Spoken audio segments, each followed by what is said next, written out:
In November, we have several pound-for-pound world title fights, and also the occasional spectacle bout. But here's the combat sports schedule for the month. Today, November 1st, we have a UFC fight night between Steve Garcia and David Onama, with Waldo Cortez Acosta and Ante Dillashaw as the co-main event. And then out in the UK, there's a light heavyweight contender bout in boxing between Joshua Buatsi and Zach Parker. Then November 8th in the UFC, there's UFC fight night between Gabriel Bonfim and Randy Brown. And then the same night in boxing, Virgil Ortiz Jr. versus Erickson Lubin as a title eliminator bout at junior middleweight. Then November 14th, Jake Paul versus Tank Davis in Miami, with several world title fights on the undercard. Now currently, Davis is facing a civil lawsuit, so we'll have to see how this plays out.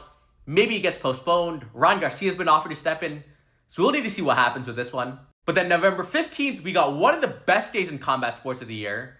It starts with 173 in Japan with 7 world title fights. Superbon versus Noiri, Rugrug versus Malik in 2.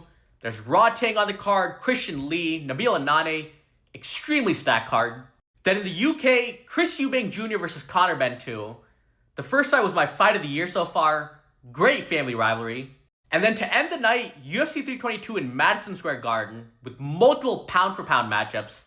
JDM versus Islam Makhachev for the welterweight title, and 2 of the greatest of all time, Valentina Shevchenko versus Zhang Weili. And then November 22nd in Saudi Arabia, there's Ring 4, headlined by David Benavidez versus Anthony Yarde for the WBC light heavyweight title, Devin Haney versus Brian Norman Jr. for the WBO welterweight title, Abdullah Mason versus Sam Noakes for the WBO lightweight title, and Bam Rodriguez versus Puma Martinez for a unified junior bantamweight title. And then on the same day in the UFC, there's a UFC fight night in Qatar, headlined by Arman Tsarukyan versus Dan Hooker, where the winner probably gets a title shot, and Bilal Muhammad versus Ian Gary.